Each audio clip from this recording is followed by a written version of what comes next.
अमृता प्रीतम और साहिल लुधियानवी की प्रेम कहानी जहां पहली ही नज़र में हो गया था प्यार। इस जमाने में शायद ऐसे कई लोग हो सकते हैं जिन्होंने साहिल लुधियानवी और अमृता प्रीतम का नाम नहीं सुना, लेकिन साहित्य और कविताओं से जुड़ा ऐसा कोई नहीं हो सकता जो इन दोनों को न जानता हो। साहिल लुधियानवी और अमृता के लिए हमेशा ये कहा जाता है कि इन दोनों का इश्क कभी मुकम्मल नहीं हो सका। वो प्यार जो सिर्फ कविताओं, चिट्ठियों और अब किस्सों का हिस्सा बनकर रह गया। आज़ादी के पहले से लेकर अभी तक अगर कोई प्यार और इश्क से जुड़ी कविताओं की बात करता है तो इन दोनों का नाम ज़रूर आता है। साहिर और अमृता एक दूसरे के प्रति बेहद सजग थे। ये दोनों जितना एक दूसरे से प्यार करते थे उतना ही एक दूसरे की इज्जत भी किया करते थे। रिश्तों में होने वाली परेशानियां इनके साथ भी थी, लेकिन फिर भी इन दोनों ने एक दूसरे की कविताओं के सहारे अपने इश्क को अमर बना दिया। अमृता प्रीतम जो अपने ज़माने की सबसे मशहूर कवित्री हुआ करती थी, वो काफ़ी खूबसूरत भी थी, लेकिन साहिर के चेहरे पर दाग थे और वो काफ़ी औसत दिखते थे। दोनों एक दूसरे से 1944 की शाम को एक मुशायरे में मिले थे। उससे पहले अमृता की शादी हो चुकी थी। कट्टर परिवार से ताल्लुक़ रखने वाली अमृता की शादी 16 साल की उम्र में ही कर दी गई थी, पर उन्हें उनकी शादी में कोई खुशी नहीं मिली थी, कभी नहीं। तभी तो फिर साहिर का यूं मिलना उन्हें अच्छा लगने लगा। आज़ादी की लड़ाई के दौर में जहां सभी वीरताओं पर कविताएं लिखते थे, वहीं साहिर ने प्यार को लेकर कविताएं लिखी थी और यहीं अमृता उन्हें दिल दे बैठी थी। अमृता प्रीतम ने उनकी सूरत नहीं सीरत देखी थी।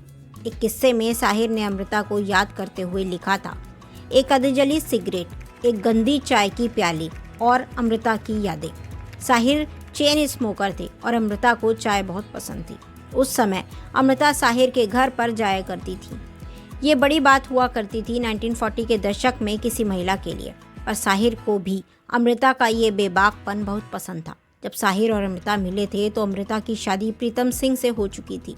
ये बाल विवाह ही था, लेकिन समाज के बंधन में बंधे दोनों सिर्फ चिट्ठियों में ही अपना प्यार बयां कर पाए और वहीं चिट्ठियां बनी कविताएं। साहिल लुधियानवी को अमृता प्रीतम मेरे शायर कहती थी। अपनी चिट्ठियों में वो यही लिखा करती थी। एक बार अमृता को लेकर साहिल लुधियानवी ने अपनी माँ से कहा था, वो अमृता प्रीतम थी, वो आपकी बहू बन सकती थी। उस समय पहली बार साहिर की माँ ने अमृता को देखा था। एक दूसरे से बहुत प्यार करने वाले इन दोनों के बीच हमेशा अनकहा इश्क रहा। अपनी ऑटोबायोग्राफी रसीदी टिकट में लिखा था कि कैसे दोनों घंटों एक दूसरे को देखते हुए निकाल दिया करते थे। अमृता कई बार साहिर की अधजली सिगरेट उठा लिया करती थी, सिर्फ एहसास लेने के लिए। इसी से अमृता को सिगरेट पीने की आदत भी लग गई। उस समय के प्यार में बहुत दिक्कतें थीं। साहिर और अमृता दोनों लाहौर में रहते थे और बंटवारे के वक्त दोनों ही मुंबई आ गए। इसके बाद अमृता और उनके पति दिल्ली शिफ्ट हो गए, लेकिन अमृता की शादी खत्म होने वाली थी। लुधियानवी ने अमृता को कभी भी प्यार का वादा नहीं किया, लेकिन अमृता के लिए अब उनकी शादी बोझ ही थी। प्यार पूरा नहीं हुआ क्योंकि साहिर उन लोगों में से नहीं थे जो कमिटमेंट देते। साहिर को अमृता से प्यार तो था, लेकिन वो इस बारे में पूरी तरह सोच नहीं पाते थे। अमृता ने इसके बारे में कविताएं भी लिखी थी। साहिर और अमृता लुधियानवी के प्यार से ही कई सारी कविताएं और गीत लिखे गए और दोनों ने एक दूसरे के लिए ही काफ़ी कुछ लिखा जो उस दौर में फिल्मों में लिया गया। अमृता प्रीतम की कहानी पर काफ़ी फिल्में भी बनी, जैसे उर्मिला मातोंडकर द्वारा अभिनीत पिंजर फिल्म।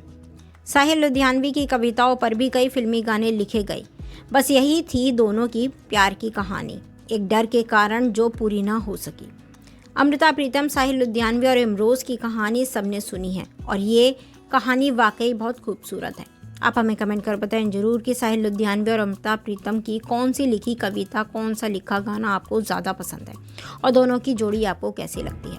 कमेंट कर हमसे शेयर जरूर करें और इनके बारे में यदि कोई जानकारी ऐसी है जो हमने इस वीडियो में शेयर नहीं करी, वो भी हमसे कमेंट बॉक्स में शेयर जरूर करें।